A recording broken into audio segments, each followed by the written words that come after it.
Welcome back to Rumor Has It, music, news, and gossip, but you ain't heard it from me. This morning we're in Atlanta, and I couldn't help but just began to think a lot. You know, when you're on the road, I mean, it just gives you a clear view, and you just have time, quiet time to really begin to think.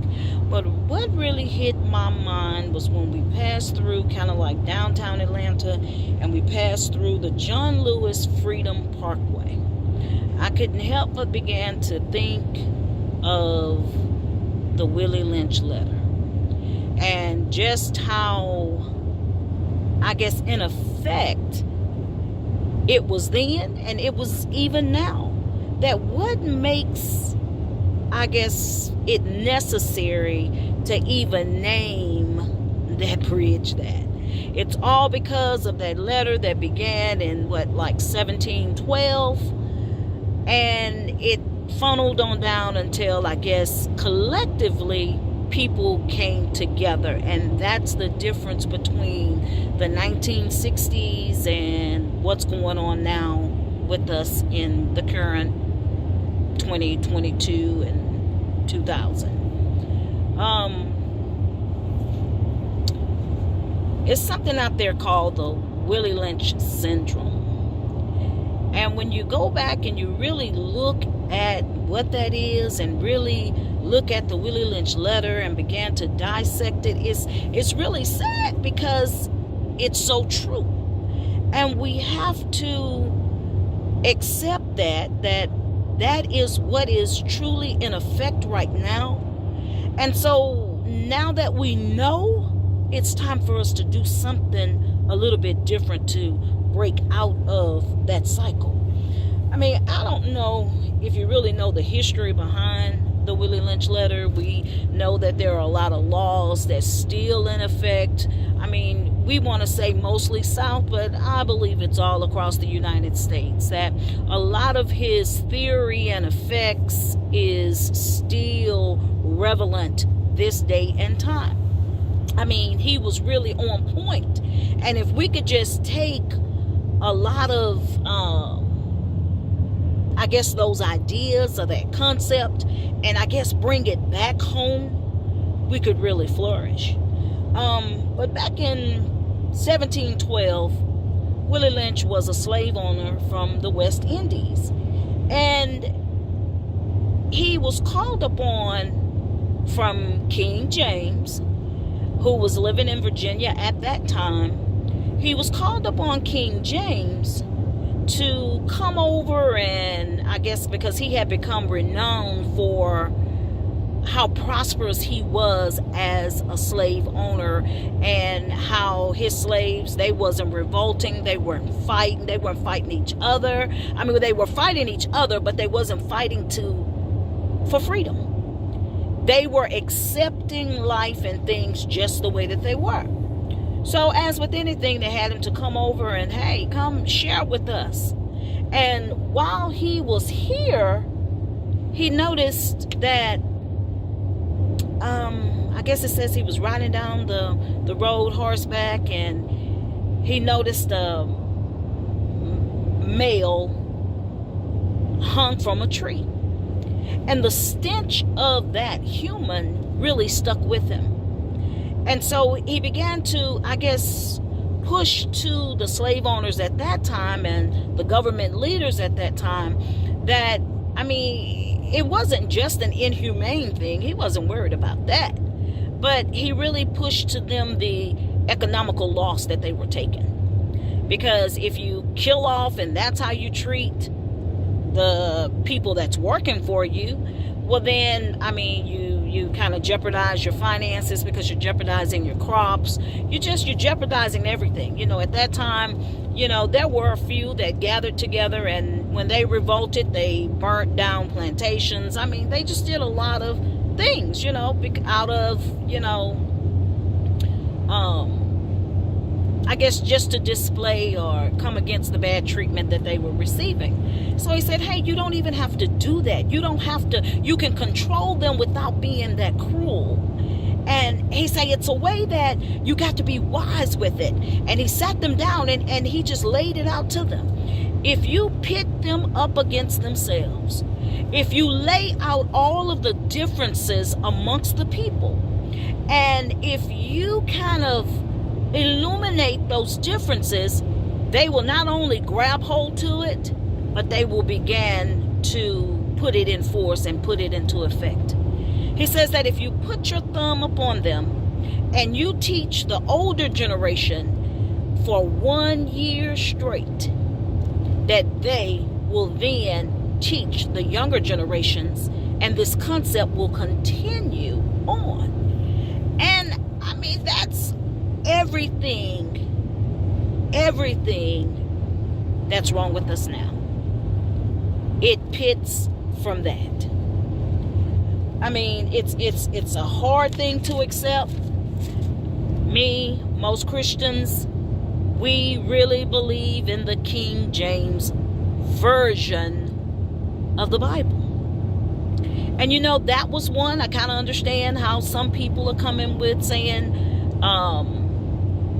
the Bible was orchestrated by man. It was written by man. And, you know, so we've been taught throughout Christianity to say and to believe that, yes, it was written by man, but it was inspired by God. And I have to think, you know, unfortunately, that was all yet a part of the game. Truly, it was inspired, but they went in and kind of manipulated the words and manipulated things just a little bit for their benefit, so that then they could use it, because they knew that we as a people, we needed something to believe in and something to praise and worship. And what better way than to step in unto that? And so when you look at it, we're still pitting against each other with our age, our color, skin color, our intelligence now, who has a college degree and who doesn't, our size, who's big, who's skinny, you know, the hair texture, you know, and that's the big thing with hair being coarse and hair being straight and fine and everything, you know, who's tall, who's short. And it's just, all of that was just to divide the slaves at that time, but it's still dividing us. Those are the keys that are still dividing us to this day. You know, and one thing he said in the letter, you must make them. And who is them? That was the slaves at that time. He says you must make them fear and distrust and envy one another. And this social, I guess, experiment, which Willie Lynch began back in 1700, it proves that distrust is stronger than trust. It proves that envy is stronger than respect. It proves that fear is stronger than admiration. And there again, the main word in the entire letter is divide. If we can keep them divided and pitting against one another on trivial things, we're all made different and unique. That's everyone. But if we can magnify that and keep their mind and their focus on that, well, then it'll be hard for them to get focused in on what we're really doing. And I mean, it's I don't know, it's sad. But I'm so grateful that we're in a time of awakening where so many of us are coming up from out of the spell. We have to all acknowledge that, hey, we were once there. And I have to throw my hand up. I was once there. I was taught a certain way. I had so many what we think of morals. I had so many ideas. I had so many dreams.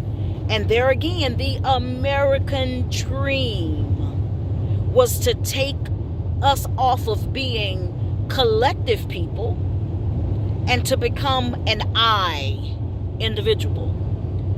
They know that collectively, and we should begin to see as well that collectively we are tribal people. And we flourish when we're in a tribe. I remember in the late 70s, and everyone in the neighborhood, they kind of helped one another, and they kind of was able to lean on one another to not just help with raising the kids, but I mean, if I was good at this craft, I mean, I would lend my craft to you and you lend your craft to me, and that's the way we worked. And we were able to really build. That's how we were so prosperous back then. And that mentality of coming together is what got us to where we are right now. But we're still teaching the same old thought process. We're still going around the same circle. And unfortunately, it comes across to that age. Right now, the older man or older woman cannot tell the younger man or the younger woman anything. Even though we've lived the life, even though we've been around sometimes twice the years that the younger person has been around, they still will not listen and take sound, solid advice. And that's what's bad. We walk around with the concept that we all want to be self-made. When they teach their children, you don't have to grovel from the bottom. Stand on my shoulder. Stand on the shoulders of giants, and then you're able to go higher than where I was. We got to get it. We got to push it together. You know, it makes us sometimes, we can even understand why we do some things, and we don't even understand why we do things that way. We are knitted a certain way, and we don't even understand why we're knitted that way, why we say what we say, why we act how we act, why we even eat what we eat. All of that is manipulated. Ever wonder why many of jobs that I guess we are really qualified for, we don't get?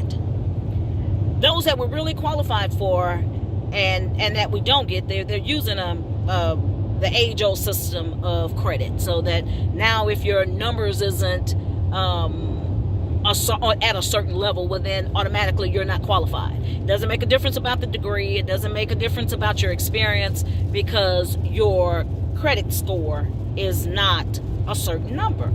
Okay, with some professions I get it. As far as like, bank tellers, working in the banking industry, financial industry, I get that. Because how can I trust you with my finances and you haven't proven that, you're responsible or wise enough to even handle your own? I get that. But as far as being like, other professions whereby that really shouldn't matter. It shouldn't be in the equation. But 9 times out of 10, we're chosen on the top to be security guards, law enforcement officers. Why do you think that is? Because they know automatically it's something that's innate within us, that we're going to stand up against our own before anyone else. We're going to do it. And that's what they want, us to do us. And that's what it's time out for. It's time out for us. We need to stop doing us. But see, it's already in us. So that's why we make the best security guards. That's why we make the best law enforcement officers in their eyes. Because they've already put within us a fear, a hatred. We automatically distrust them. We automatically think that whatever your story is, he's lying. He's not telling the truth. It's already there. And it's all for their benefit. When you go back to olden days, they began to pit the older woman against the younger woman, just like on beauty aspects. And it got to a point to where now we as older women, we don't want to be acknowledged, as that one that we should be able to come, that they should be able to come to us for advice and for direction. You know, we've given all that up. We want to be right there with them. You know, at a certain age, there's certain things I shouldn't be wearing. At a certain age, and I'm not saying, you know, when you began to say that, then people start saying, oh, well, you're sexist. No, I'm not sexist. It's just that common sense, if I'm a clubber and now I have kids and they've gotten to the age of clubbing, we should not be clubbing with our children. At that point, it's time to come on in. It's time to come in and accept that time has passed. And it's time for you to go on another level. You know, this pitting skin, that's one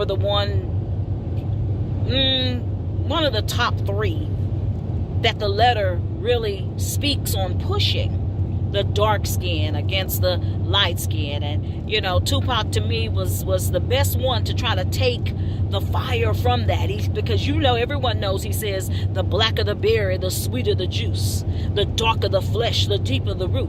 That was so, not just prolific, but it was so prophetic. It was so right. And that's what they're trying to pit us against.